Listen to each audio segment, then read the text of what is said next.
I know you're a lover of shoes, and I love Guilty as that. charged. Yeah. One more thing on being nice. Our corporate culture, I say hello to every single employee. We have 50 with a fist bump and a greeting by name every morning. So they know I know. They know I know he looks sick or he hurt his back or he has a baby or whatever it is. I don't want to mingle with their lives, but I want them to know that they're important. And if there is something in my control that can help them, I want to do it. When you buy it, you get a far better table than what you saw because we take that table 100% and go through a QC and deluxing process. We never miss on this.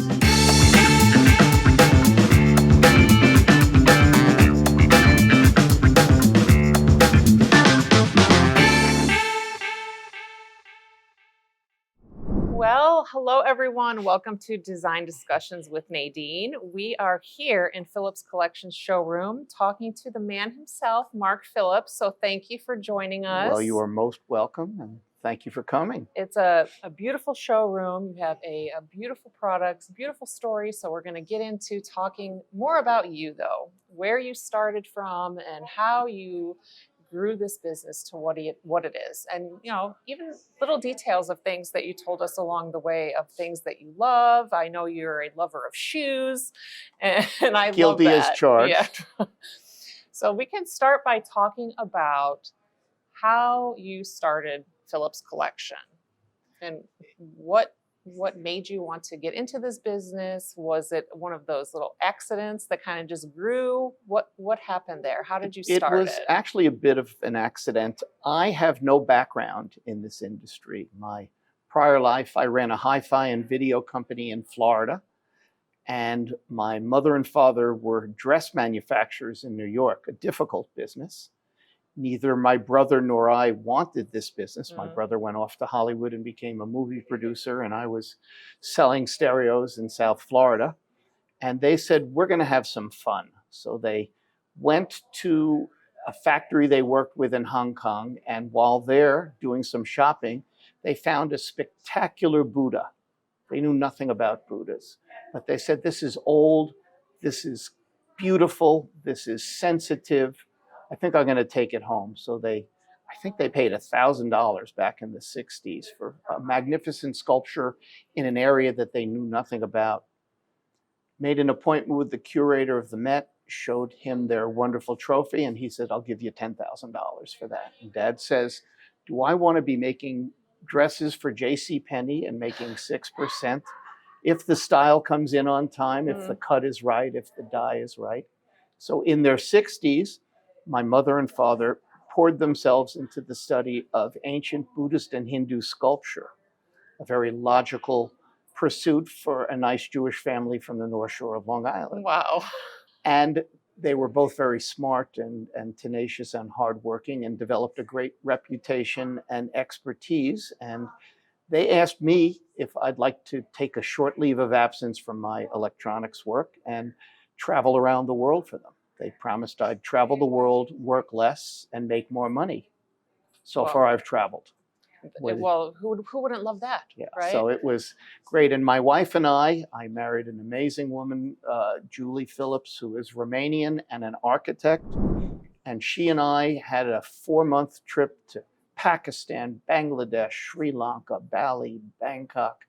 And I was smitten with the way of life and the craftsmanship and the whole world that had to be discovered by us. So we poured ourselves equally into the pursuit, the iconography. When you're presenting to the curator of the Met, you better understand beauty, you better know your stuff. And I think that lesson and that fear of misspeaking to a curator helped us develop a good eye. It isn't inherent in me, it is in my wife. She looks at a space and understands what the corners are seeing. I have to stand in the corner to begin to imagine. But we began traveling the world and selling some of the finest collectors in the world of these wonderful trophies that we would find. Then we had a couple of kids. And a funny thing about having kids is you need to have a paycheck every week, no matter what happens. You can't have these glorious large paychecks and nothing for 6 months. So we began to harness and discover artifacts in these wonderful excavations and off the beaten path locales that precious antiquities would bring you to, but wouldn't bring most others. And we found out that these were wonderfully received. I can remember being based in New York with a Volvo station wagon, and I'd pull up to a high-end designer, and my wife would stay in the car, and in the back of the trunk would be Burmese lacquer baskets and carved altar stands and statues, and it was like a feeding frenzy. They had never seen such curated items. They had never seen it before. I had the story and the romance and the context, and it started to become a wonderful business. It eclipsed the antiquity side, and we became discoverers of treasures throughout the world rather than excavators of rare pieces. Wow. And one day, one of our clients told us about this city in North Carolina called High Point, where the large manufacturers had nothing but a sea, we're talking in the 70s, 1970 something, had nothing but a sea of desks or sofas or chairs, not particularly attractively laid out.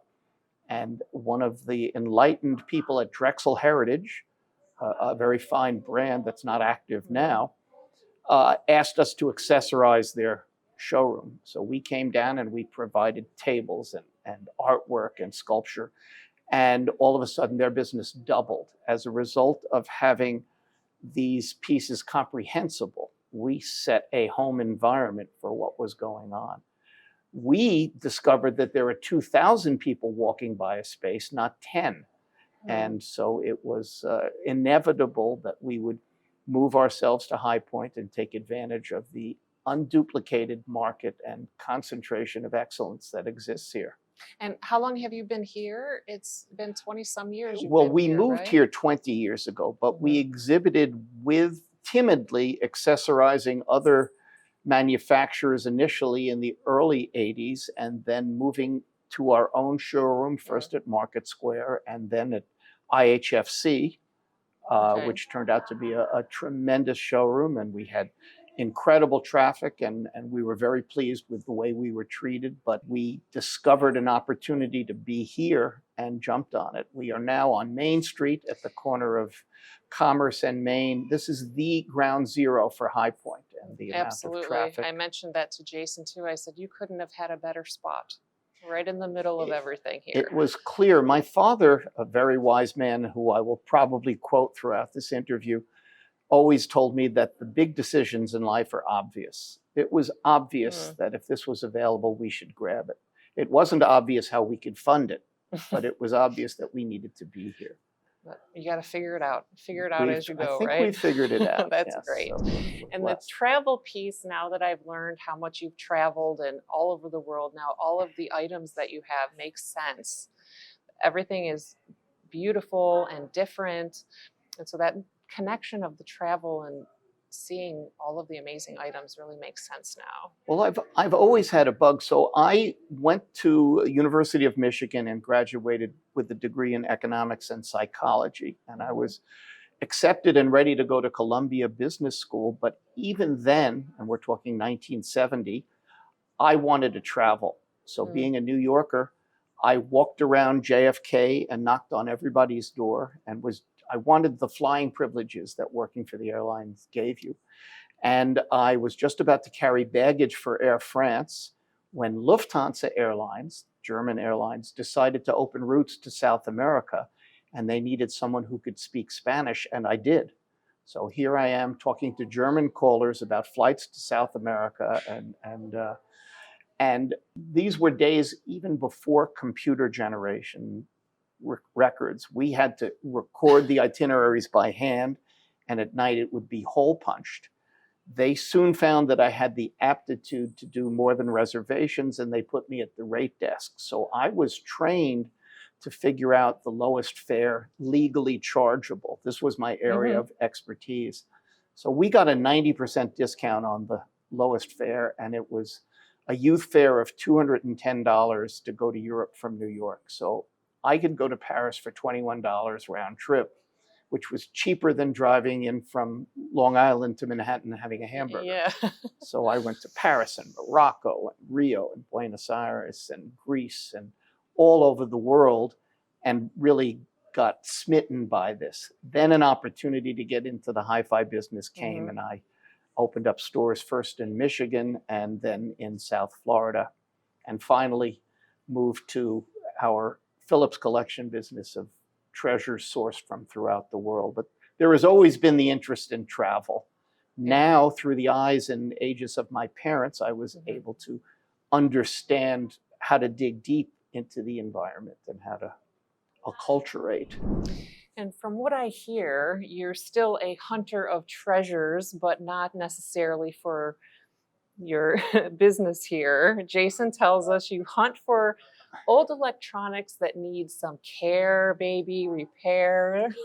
Tell us about that. Can't ignore an opportunity. And again, Dad said knowledge is power. If you understand what things can yield and you have the aptitude or the ability to acquire the correction, or if you merely see something and you can bring it to the proper market, it can be great. So I am a weekend hobbyist scouring Best Buy returns because half of the problems are user perceived software issues, and a little bit of troubleshooting can get you past that. So it's very satisfying to recognize a buried twig or root and be able to bring that to market, as well as finding something, a neglected piece of electronics that is really great.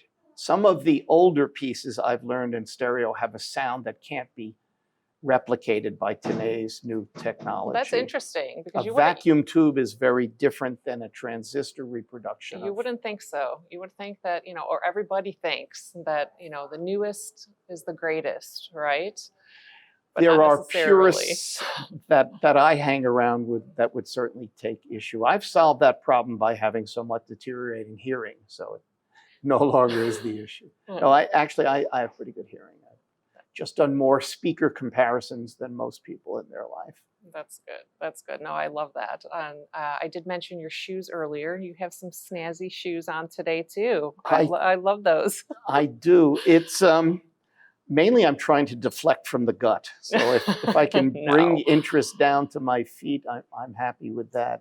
And it's just been fun. It's part of the persona of Phillips to be conscious of style and mixing. Most of the days I'm in very comfortable shoes, digging through muddy patches. I did go for my first experience to Brazil to the mines of amethyst. I went with my wife. We discovered at the Tucson Gem Show all of these wonderful pieces of amethyst and tracked down the factories and flew down there and went directly to the mine. And my wife was about to join me, and then a green snake goes by and she says, "I'm not going into that cave." So I walked all the way through, and it's a remarkable story. And I have videos of us I would love to see going that. through That would be amazing. and seeing what's going on. But I came through and I was wearing Porsche sneakers, which I don't recommend. And my guide was wearing flip-flops, and I'm falling into the water and the mud, and he's impeccable and delicate and leaping from rock to rock. And I'm sure. Yeah, I'm sure he's done it a few times before. So I'm inside and I'm hearing this thunderous sound, and I'm saying, "Oh, what is that, lightning?" He says, "No, that's detonation." And I said, "Oh, that's not terribly comforting to be." How do they know how close we are? Yeah. So there are adventures and sometimes not properly evaluated cautions to where I go and what I do. But in the pursuit of great treasures, you sometimes forget being smart, and you let the excitement govern what you do. That's good. And it makes life fun. That's how I feel like too. You got to have fun in life. You got to take risks. You got to have adventures, right? You got to live. I think so. I mean, we push the limits in many things, in materials, in relationships, sometimes in investments, but we like to live a bit on the edge. It's interesting that I have two children, Jason and my daughter Jessica, who lives in New York, who are both in the furniture business. How can that be? How can they not want to be they probably would prefer to be influencers, but how could I be so lucky? And I think It's because ever since they were 6 and 7 and 8 years old, they've been traveling with us to Bali and to Bangkok and to the north of Thailand and the Philippines.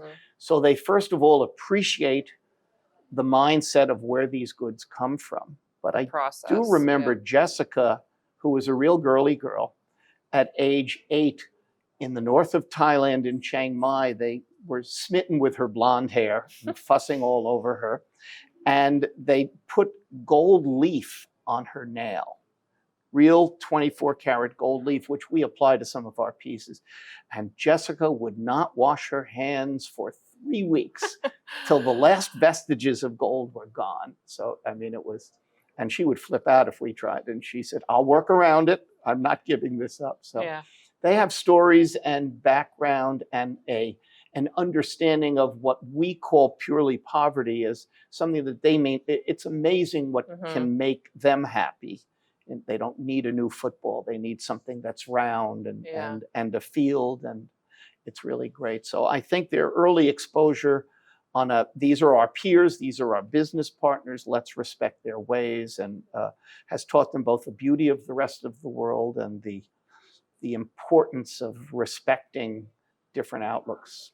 And Jason clearly has a passion for it too, as he talks about the showroom and different pieces. You can tell that it definitely comes from within, and he's passionate about it. He has that, and he has all of the attributes of my wife. He gets it. He's an artist. He's an industrial designer. I'm smart enough to have developed good taste, but it is certainly not inherent. And if you make enough errors, you begin to get better. Jessica, too, has a sense of fashion and artistry. I think they're both eloquent. They're well-spoken and sensitive. And the big takeaway, and here I have to credit my mom, who we lost this year at 105 and a half. Wow. And her philosophy in life was attitude. And she always taught us to be gracious and open-hearted. My children have good hearts, which is something you can't teach. And I see that their kids have good hearts. So they got the Sherry Phillips gene for being loving and welcoming. And you can't dwell over what was bad in past, but you can dramatically influence how you react and what you do tomorrow. Well, and I always say, you can't teach having a good heart, but it definitely, the upbringing affects that too. So if they are that way, then quite surely you raise them in a way to where they grew into having good hearts, because environment is everything, in my opinion. It is, although we're learning a little bit in science and design that actually there's a lot in our DNA. One more thing on being nice. Our corporate culture, I say hello to every single employee. We have 50 with a fist bump and a greeting by name every morning. So they know I know. They know I know he looks sick, or he hurt his back, or he has a baby, or whatever it is. I don't want to mingle with their lives, but I want them to know that they're important. And if there is something in my control that can help them, I want to do it. The attention and care is there. And that's lovely. People pick up on this. It's not. Yeah, certainly people can understand if somebody is really caring about them, caring about their day, caring about their family. How are they doing? Is it real, or does this person really care? You're right about that. People can pick up on that. They can pick up. Authentic thing. So that's amazing. Now we're going to talk about your luxurious, huge warehouse space that you told us about. That's a topic near and dear to my heart. I know you love that. And I want you to also explain, as you told me the other day, about the storing of the tables and why you wanted such a large space. You didn't want to be able to stack them.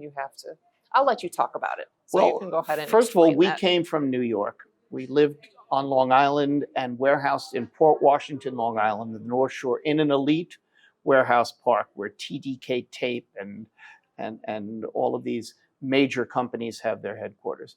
You have to be out of your mind to store boxes in New York if you're trying to be profitable. So we realized that with the increase in taxes and costs, there has to be a better way to store goods, as our business was growing and we wanted to be in a better in-stock position. So we came down to North Carolina, where we had been successfully exhibiting in High Point for years. And we found unused factories that are no longer in demand. These are single-story structures that were built to last forever, but they're not what Amazon wants anymore. They want a small footprint that's 50 feet high that you can store deep and work with a forklift. Our tables, and we put them up row after row after row, we want our customers to choose the exact one. Every single table is different. Everyone has its own SKU. Everyone is photographed with 6 different angles, dimensioned, weighed, and presented, so you can see it on our website, but nothing is as impactful as walking by it and having the curve, the brown, the black, the edge, the shape, the surprise, the serendipity speak to you. And we do that, I think as well as anyone, on a scale as big as anyone, for live edge dining slabs. So we were able to, at the price we were paying for tax, purchase buildings in North Carolina. And we now have our 5th. We have a 400,000 square foot footprint where we store treasures. It's a great luxury if you have the real estate and enough capital to get rare and diminishing inventory and keep it in abundance. And one of the other great things about pieces that we have, which are so thick and so rich, is much as we try through all conventional means to kiln dry the pieces, there's always in a 4-inch thick piece of wood a little residual moisture. By keeping it in our warehouse each month, it goes down about 0.25% of moisture content. So we deliver a better product than all of our competitors by the sheer fact that we can store it longer, check it better, air it out on all sides rather than a stack in a confined space. And we, think it's just been a great win. It's easy to select and it's better to ship. That's wonderful. And, not a lot of people would think about that detail. So for people to, if they're looking for a live edge table like that and comparing it to other people that may carry them, I think it's important for people to understand that, what you just said, that the care is there from the beginning. We go a little further.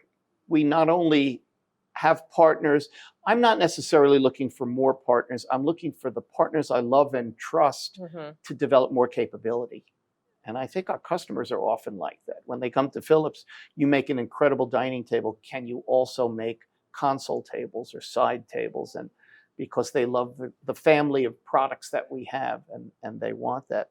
But we are also, partially due to my electronics background, very much into the technology side. And not only do we have industry-leading technology for our own developed ERP, we actually have a software company that we've invested in Eastern Europe that has developed software that is specific to the furniture industry and the pain points that only we have. So we like to do that, but we also apply technology to the way we prepare our woods. We have invested in Indonesia in a vacuum kiln. Now, you want to dry your wood before you do the final shaping. Wood retains a life even after it's cut down and harvested. And you put the ideal way to do it is to slowly put it in a kiln, bring it up to 50 or 60 degrees centigrade, maybe 130 degrees, and then bring it down and then coax it back up. Our suppliers, with the high cost of keeping a kiln running, would much rather just blast it up really high, but that can burn the wood or not allow for the internal water, which gets brought up, to go back down and be brought up and expelled at the end. So we have invested in a vacuum kiln, which actually evacuates the air out of the kiln and allows you to hit temperatures that would normally burn the wood. But since there's no oxygen, there's no combustion. And we run our vacuum kilns at 120 or 140 degrees centigrade, maybe 250 to 350 degrees Fahrenheit. We virtually break the spine of the corpuscles that hold the moisture and end up with a product that's drier than anybody else's and without the tendency to reabsorb. This is the kind of thought that we do. We put all of our tables online after taking 6 photographs and dimensioning it. But when you buy it, you get a far better table than what you saw, because we take that table 100% and go through a QC and deluxing process. We never miss on this, where these are my unfavorite employees. I hate Juan and I hate Margarito and I hate all these guys and Andreas, because they find flaws in what I think are perfect tables, and they make us redo the finish. We want, and they spot where there is the propensity to perhaps crack further, and they put in a bow tie. No consumer can get our tables back into the box. It has to arrive perfectly. So we prophylactically prevent this. We anticipate anything that could be wrong with moisture, with finish, with cracking. And then a real point of pride for us is our packing. We know that the goal of the trucker is to defeat us, and we want to win that war. And we run really corporately 2% damages when you're shipping 900-pound tables and stone and mirrors that are 6 feet tall. It's really an admirable industry envied number. So it's all the behind the scenes. This is why I give a fist bump to Juan. He's going to make sure I don't get a return. Yeah, nobody wants, like you said, a table that heavy. Nobody wants to have to deal with getting that back and then sending another one. Yeah, so it's hard, and so we strive to make the experience perfect from the minute you order it until you get it. And we know our tagline is every piece of conversation. So we want it to arrive glistening or matte, as you prefer, and just become the focal point of the room, the jewelry of the room. This is a Phillips piece. Wow. Yeah. It's amazing. It's interesting. We have banks that use our live edge slabs for conference tables, and very easy for us. We cut out USB ports and power as they want for speakers and board meetings. And they said, Mark, we love the table you got us. It's spectacular. Everybody comments on it. The only problem is 6 months later, nobody remembers what we talked about. Everybody remembers the table. Talking about the table, touching the table, I'm sure. That's great. Well, I am so happy that you sat and talked with me. Very impressed by your whole life story and all of these amazing curated products that you have. And so again, you're a very interesting man. So I'm very happy that you got to sit down and talk with me. And again, if anything that you saw here that you're interested in, reach out to me and I will contact Mark or Jason and we can get you in contact. So thank you again for joining me. And well, thank you. It was a pleasure. So much for the thought to interview us and for the softball questions you handed me. Sure. I'm pretty good at knowing about me. I know. That's great. Thank you so much. All right. Thank you and so I'll much. see you in the next one.